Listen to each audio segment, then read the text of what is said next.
સાબુદાણા બટેકાની ચકરી જેને એકવાર બનાવી આખા વરસ સુધી ખાઈ શકાય તેવી એકદમ પોચી અને એકદમ સરળ રીતે આજે આપણે બનાવવાના છીએ. હેલો ફ્રેન્ડ્સ, મારી યુટ્યુબ ચેનલ જલપાસ રેસીપીમાં તમારું સ્વાગત છે. સાબુદાણાની એકદમ પોચી ચકરી બનાવવા માટે મેં અહીં રાત્રે જ 500 ગ્રામ સાબુદાણાની પલાળીને લઈ લીધા છે અને એકદમ હાથ વડે તે મેશ થઈ જાય છે, તમે જોઈ શકો છો. તો સાબુદાણા બટેકાની ચકરી બનાવવા માટે સાબુદાણાને મિનિમમ 5 થી 6 કલાક પહેલાં તો પલાળી જ લેવા. તો હવે ચકરી બનાવવા માટે તેના મસાલાને રેડી કરી લઈએ. તો મેં 500 ગ્રામ સાબુદાણા લીધા છે, તો તેમાં 2 ઇંચ આદુનો ટુકડો અને 10 લીલા મરચાં એકદમ તીખા લીધા છે. તેને કટ કરી આપણે મિક્સી જારમાં ક્રશ કરી લઈશું.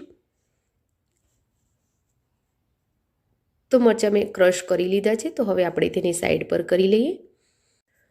હવે સાબુદાણા તમે પલાળ્યા પછી કેટલું પાણી એમાં બચ્યું છે એ પ્રમાણે આપણે પાણી એડ કરવાનું છે. જો સાબુદાણા એકદમ કોરા થઈ ગયા હોય તો 500 ગ્રામ સાબુદાણામાં 500 ગ્રામ પાણી એડ કરીશું. અને સાબુદાણામાં જો નીચે થોડું પણ પાણી લાગતું હોય તો આપણે 500 ગ્રામ સાબુદાણામાં 300 ગ્રામ પાણી એડ કરીશું. હવે તેમાં 2 ચમચી મીઠું એડ કરી લઈએ. 1 ચમચી જીરું એડ કરી લઈએ. અને આપણે ક્રશ કરેલા આદુ અને મરચાં એડ કરી લઈએ. તો તમારે આમાં પણ તીખાશ જે પ્રમાણે રાખવી હોય એ પ્રમાણે વધુ ઓછા રાખી શકો છો. અને તેને ઉકાળી લઈએ. હવે પાણી આપણું ઉકળવા લાગ્યું છે, તો આપણે તૈયાર કરેલા સાબુદાણા પાણીમાં ઉમેરી લઈએ.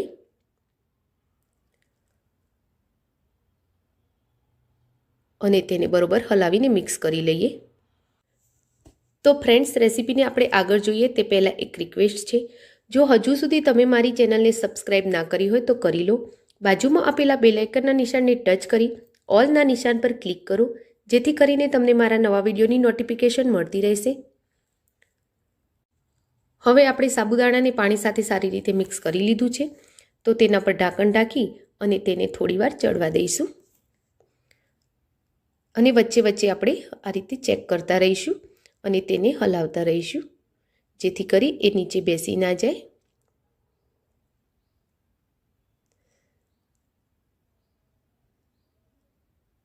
તો નીચેની સાઈડેથી આપણા સાબુદાણા ચડવા લાગ્યા છે, તમે જોઈ શકો છો. તો સાબુદાણાને આપણે જેલી જેવા થાય ત્યાં સુધી ચડવાના છે. તો ફરી હવે તેને ઢાંકણ ઢાંકી આપણે થોડીવાર હજુ તેને ચડવા દઈશું. હવે આપણે 500 ગ્રામ સાબુદાણામાં 500 ગ્રામ બટેકા લેવાના છે. તો અહીં તમારે બટેકાનું પ્રમાણ વધારે રાખવું હોય તો પણ રાખી શકો છો. તો તમે 500 ગ્રામ સાબુદાણામાં કિલો બટેકા પણ ઉમેરી શકો છો. હવે મેં અહીં સંચો લીધો છે, તો તેમાં આપણે આ સેવ પાડવાની જાળી મૂકી દઈશું. હવે તમને એમ થશે કે આ સંચાનું મારે શું કરવાનું છે, તો આ એક નવો આઈડિયા છે. તો સંચામાં આપણે આ રીતે બટેકાને મૂકી દઈશું. જ્યારે આપણે બટેકાને મેશ કરીએ છીએ ત્યારે તેમાં લમ્સ રહી જાય છે, એટલે કે બટેકાના ટુકડા રહી જાય છે. અને જ્યારે આપણે બટેકાને છીણીથી ખમણીએ છીએ તો બટેકું એકદમ ચીકણું થઈ જાય છે. પણ આપણે આજે બટેકાને આ રીતે ઝીણું કરીશું, જેથી એમાં કોઈ લમ્સ પણ નહીં રહે અને બટેકું ચીકણું પણ નહીં થાય. તો બસ એને ઉપરથી ઢાંકણ બંધ કરી આ રીતે ફેરવતા રહીશું, એટલે આપણું બટેકું એકદમ ઝીણું થઈ નીચે આવી જશે. તો તમે જોઈ શકો છો હવે બટેકામાં આપણા એક પણ ટુકડો નથી અને સહેજ પણ ચીકણું નથી. તો હવે આપણે સાબુદાણાની જોઈ લઈએ.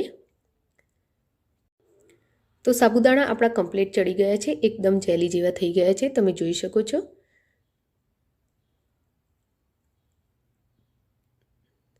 તો હવે આપણે આમાં તૈયાર કરેલા બટેકાને ઉમેરી લઈએ અને તેને હલાવી સારી રીતે મિક્સ કરી લેવાનું છે, જેથી કરી સાબુદાણા અને બટેકા એકસાથે સેટ થઈ જાય.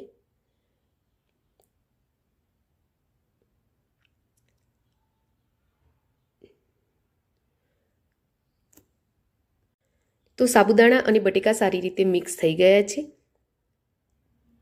તો હવે એકવાર એમાં મીઠું ચેક કરી લઈએ. જો તમને મીઠું ઓછું લાગતું હોય તો થોડું ઘણું પાછળથી પણ ઉમેરી શકો છો. હવે એને ઢાંકી 2 થી 3 મિનિટ માટે ચડવા દઈશું. તો સાબુદાણા અને બટેકા આપણા ચડી અને કમ્પ્લીટ થઈ ગયા છે, તમે જોઈ શકો છો. એને આ રીતે ચમચો નમાડતા એ ધીરેથી નીચે આવે છે અને ચમચો પણ આ રીતે તપેલીમાં એકદમ ઊભો થઈ જાય છે. તો બસ હવે આપણે તેને થોડીવાર ઠંડુ થવા દઈશું અને પછી એની ચકરી રેડી કરીશું. તો હાલ એને ઢાંકી અને થોડીવાર ઠંડુ થવા દઈએ. તો ચકરીને બાફે આપણે 15 થી 20 મિનિટ જેવો ટાઈમ થઈ ગયો છે. તો આપણે આ રીતે સંચાને હવે ઓઇલથી ગ્રીસ કરી લઈશું.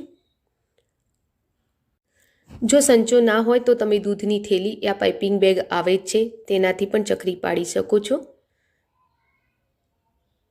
તો હવે આપણે તૈયાર કરેલું આ સાબુદાણા બટેકાનું ખીચું સંચામાં ભરી લઈશું અને તેને ઉપરથી બંધ કરી તેની ચકરી પાડી લઈશું.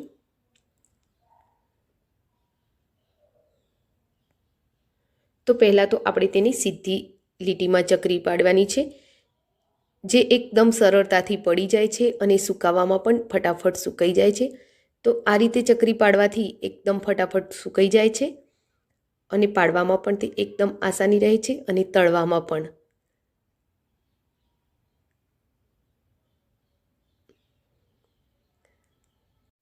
અને હવે આ રીતે તેની થોડી ચકરી પાડી લઈશું.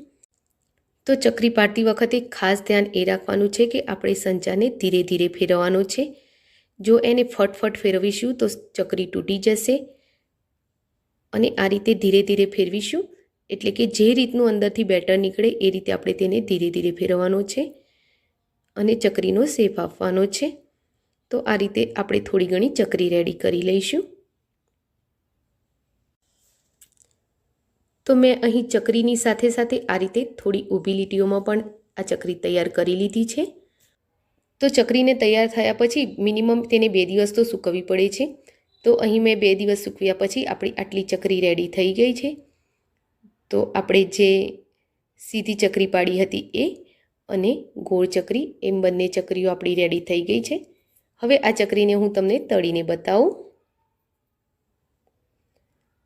તો અહીં મેં કડાઈમાં તેલ ગરમ થવા મૂક્યું છે. તમે જોઈ શકો છો ચકરી આપણી નાખતાની સાથે મસ્ત ફૂલીને તૈયાર થઈ જાય છે. આમાં જો તમારે સાબુદાણા આખા રાખવા હોય તે રીતે ચકરી બનાવી હોય તો તેવી રીતે બનાવવા માટે સાબુદાણાને પલાળતી વખતે પાણી તેમાં થોડું ઓછું નાખવાનું. પણ એમાં જો સાબુદાણા ઓગળ્યા ના હોય તો સાબુદાણાવાળો ભાગ પોચો લાગે છે અને બટેકાવાળો ભાગ સહેજ કડક લાગે છે. પણ આ રીતે જો સાબુદાણા એકદમ મેશ થઈ જાય છે તો ચકરી એકદમ પૂરેપૂરી આખી પોચી જ બને છે. તો તમે જોઈ શકો છો આપણે ચકરી નાખતાની સાથે કેવી ફૂલી જાય છે. તો હવે આપણે જે ગોળ ચકરી બનાવી છે તેને પણ જોઈ લઈએ. તો જુઓ તેલમાં નાખતી પહેલાં તે કેટલી પાતળી છે અને તેલમાં ગરમ થયા પછી તે કેટલી ફૂલે છે.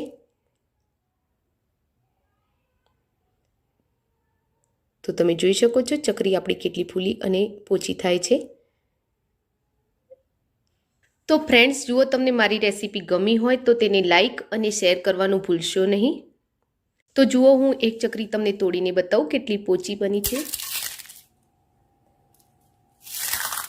તો એકદમ ભૂકો થઈ જાય છે. તો ફ્રેન્ડ્સ તમને મારી આ રેસીપી કેવી લાગી એ કોમેન્ટ બોક્સમાં જરૂરથી લખજો. Please like, share and subscribe my YouTube channel. Thank you for watching my video. જય શ્રી કૃષ્ણ.